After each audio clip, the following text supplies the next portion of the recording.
Do you think it needs to be a statewide search? I think that we need to advertise this. Again, the first thing, and I think that we have a very good starting point with regard to the job qualification statement description that we already have. Again, that's a 1993 description. But again, it would appear to have the requisite basic requirements. Again, that's the bachelor's degree is a minimum in forensic chemistry and so forth, those alternatives with experiential and so forth, and a lot of on-hands type of requirements. So if you look at that 1993 description, I think it's a great starting point. The only thing that I would like to double check is, again, that was 1993, this is 2013, forensic sciences has changed a lot. Sure. So I want to find out from the accreditation agency, for example, I'm sure that they would have some job descriptions on hand, and from other entities, we just like to get a pool of those and get it done quickly, and just make sure that we have the right qualifications. And then we would like to, conduct, post it, advertise it, and send it out.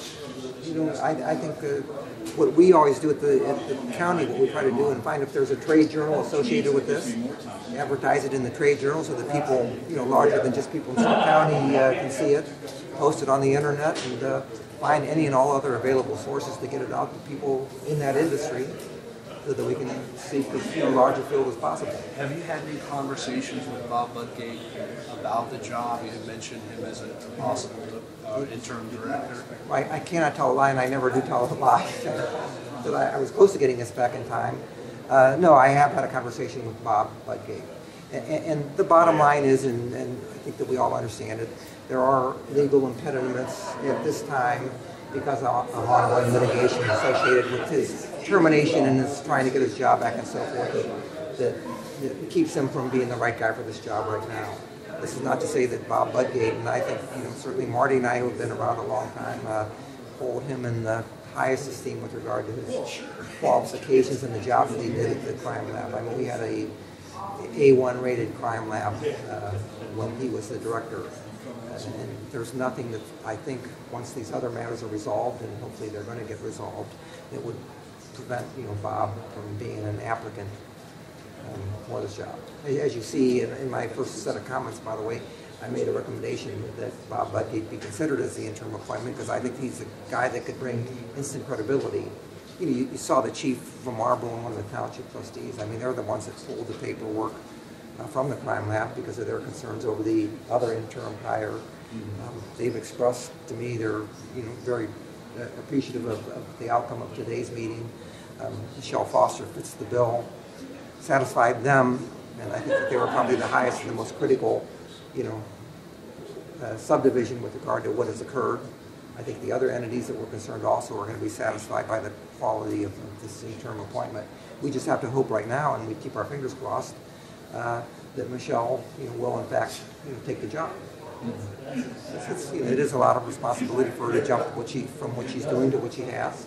What kind of oversight, what kind of control should Scog have on this position? Because clearly the state law says that the city is the appointing authority of the crime director. Is there any way to change that? Well, you heard again the items that, and again these were just thinking points.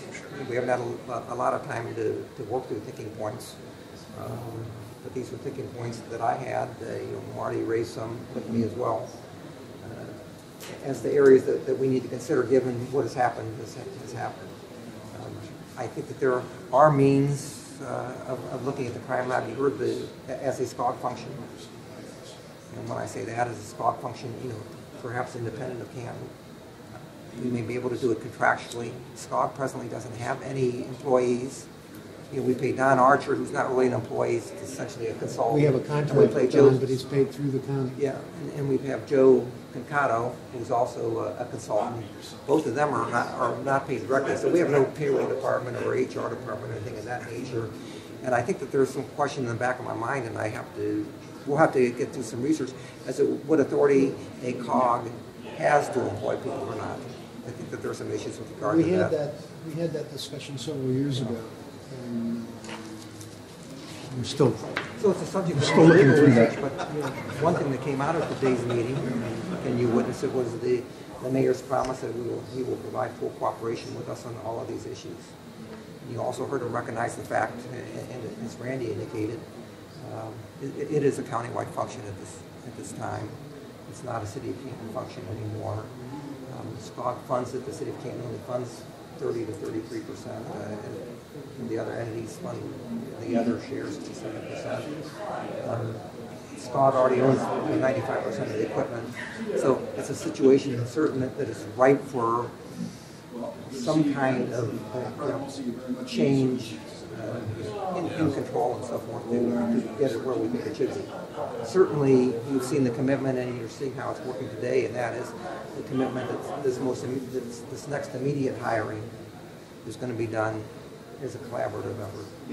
Would you describe Mayor Healy today as being contrite?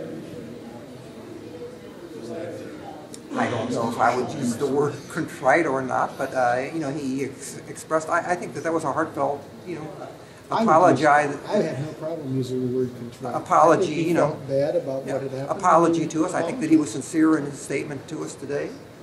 I think that he addressed all of the key points. I don't think that he attempted to duck any of the key points. We didn't duck any in the executive session, and I don't think he ducked any when he was out here. He responded, and he did not know that I was raising these issues.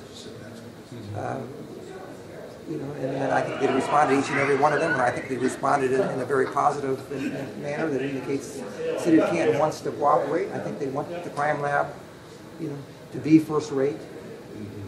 It's something that has not always attracted his primary attention, just because the crime lab is an entity that kind of sits off on its own and operates on its own and has already operated well. But now that it's come to his attention, I think that he understands that we all need to work together and look at this a little bit differently. And I think he's willing to recognize the fact that the crime lab is different than the other departments in city government by nature of the county-wide function. I'm positive about the outcome. Speaking for yourself, would it be fair to say that you're not for a reduction in the qualifications to be the director? Oh, absolutely not. We need, with any position, as you know, in any function in county government or in any government, I think that we need to have the highest standards available to ensure and to try to attract the best candidate possible. Thank you. So we think Michelle fits the bill right now interim, and we'll see what happens long term.